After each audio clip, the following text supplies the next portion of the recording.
What's up YouTube? Tenchi Arizonia, the angry Dracolope of the Dracolope crew here, and today I'm going to be revisiting this knife, the Cold Steel Kudu. Now this is a really low cost knife.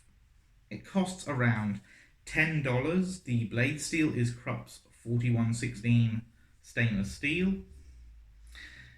It is around a 4-inch blade, and it's a ring lock, as evidenced by the little split ring here. That's why they call it a ring lock folder. Now, this is the second Cold Steel Kudu I have had. And the reason I bought a second one after breaking the first one is because I wouldn't call how I broke the first one fair use. I used to throw it at my archery target quite often. It missed a few times, and I ended up snapping a tip off due to it getting damaged with the missed throws. But as it was so cheap, and yes, I could have actually reprofiled it before you even asked, I could have reprofiled it by hand even, but I didn't do that because it was such a low cost knife. At $10, it was really not worth me repairing my original. So I got a new one, and hopefully it shows up on the camera that I have actually got a lot of use on this. You can see lots of tiny abrasions on the tip, scratches all over near the cutting edge, and that's because I use this knife a lot. And to say I use it a lot is really a joke. And yeah, you can see the little antelope on the blade there. Now, to say I use this a lot, as I said, is a joke because I use it for damn near everything. Opening packages, opening letters, food prep, even done a bit of wood carving with this. And yeah, it's held up pretty well. Yeah, because of the steel, it does require sharpening quite often because the Krupp's 4116 is a low-end German stainless steel. And many people complain about it because it does not hold an edge very long. Now, even though it doesn't hold an edge very long, it is exceedingly easy to sharpen.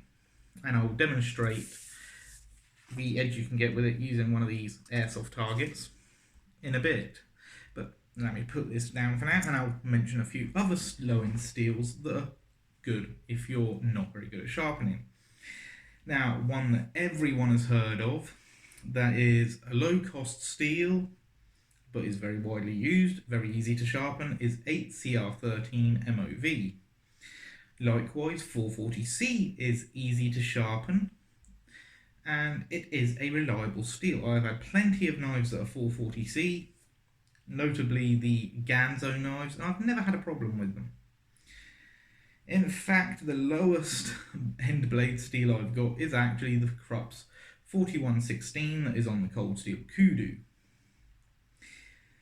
Anyway, this is just a revisit of this knife. I'm pretty sure I've done a review of it in the past. I'll have to go back and look at my backlog, but yes, this is a revisit. And I do wholeheartedly recommend this knife. Its price point is such that you can get one for your tackle box, get one for your range bag if you're going down the gun range, get one for the kitchen. You can get one to stow anywhere at the price of this particular knife.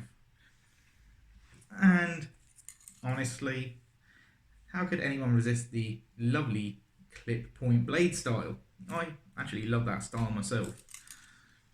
Now, yes, it is a rather basic design, but I think it's still eye-catching. So let's see how good a job I've done on the resharpening, shall we? Now, bear in mind, I did not take my time with the sharpening. I just kind of rushed it, to be honest. Because I sharpened this today before doing this video because I realised I had really dulled it out carving some wood and shit. So let's see how I did with just a shoddy, quick sharpening. And as you can see, I've done an okay job, but there is still a few flat spots. But yeah, perfectly serviceable edge on this blade. Perfectly serviceable. At least when I actually get the angle of the blade right. There we go. I am not the best at paper cuts, and as I said, I did rush a sharpening on this, but still, that is a usable edge. Now, if I took my time sharpening this, yes, I could have got all the flat spots out, but yeah, I really could not be bothered to take my time sharpening, as I wanted to get this video recorded tonight, possibly posted. We'll see how things go. Anyway, like I said, I do recommend this knife. It is a beautiful little knife. The low budget steel is not really an issue. It can be easily sharpened. If you take your time, you can actually get a shaving sharp edge on this, and in fact, when I bought it, it actually came with a shaving sharp edge, and I am going to take some more time to resharpen this again. I'll probably run it across one of my ceramic stones, or ceramic plates and rods, should I say, because I've got one of the workshop guided sharpening system, so I'll run it against the ceramic rod that comes with that, and then I'll run it across the strop plate, and then run it across my bare strop. And by mean bare, I mean I've got no compound on my second strop, so yeah. And that should take it back to shaven sharp. But again, like I said, it is a good blade. You really should not hold the low quality steel against it. I did at first, and it turns out that it's actually become one of my most heavily used blades. In fact, being honest with you, I don't think there is a day that I've owned it that I have not used it. So I'm going to pinch a little bit from Wingman 115 here, like I've done in the past, and give it a rating. 1 star being you chuck it out, it goes to the boneyard, and 5 stars being a grand slam. Now, as much as I like this knife, I can't, in good conscience, give it 5 stars because there are a few minor niggles that get on my nerves. The first of which is the high polish finish on the blade, which shows up every goddamn scratch. And the second is the fact that the antler detail on the handle scale here is not duplicated on the reverse side. I know that's not really a legitimate complaint, but it is something that kind of drives me up the wall. I like some symmetry in knives, and that little detail is something that does bother me a little bit. So yeah, you can see there's no antler motif on this side. Turn it back over here, and you can indeed see the motif. The final thing, and this is really a minor complaint because it's easy to sort out, is the split ring that comes on these from Cold Steel.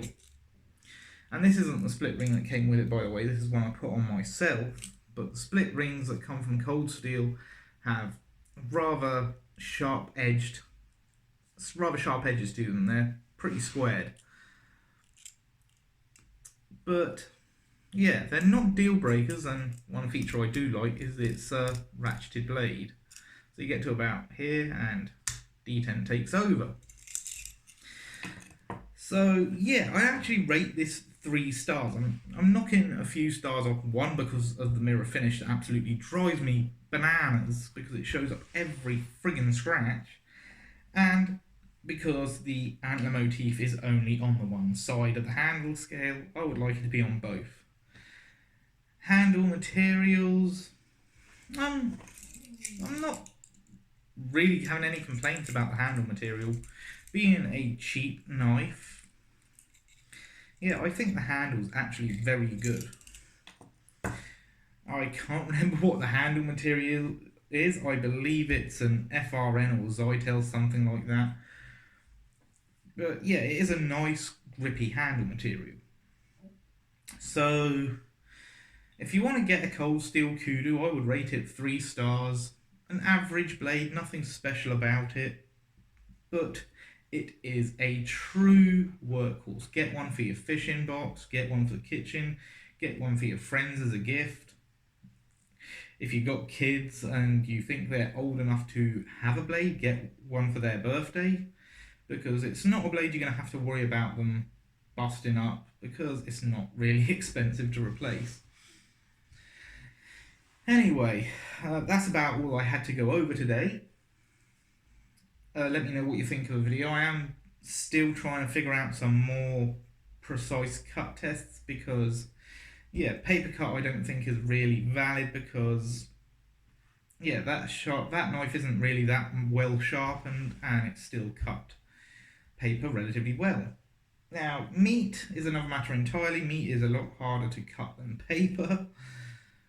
And I'm thinking something like probably pork shoulder or pork belly that still has the skin on it might be a good cut test. Even something like chicken would be a good cut test, because the skin slips and slides over the meat. So yeah, that again might be a good option. Anyway, that's enough rambling from me. As usual, if you like it, please subscribe, comment and share. And remember, be good to each other.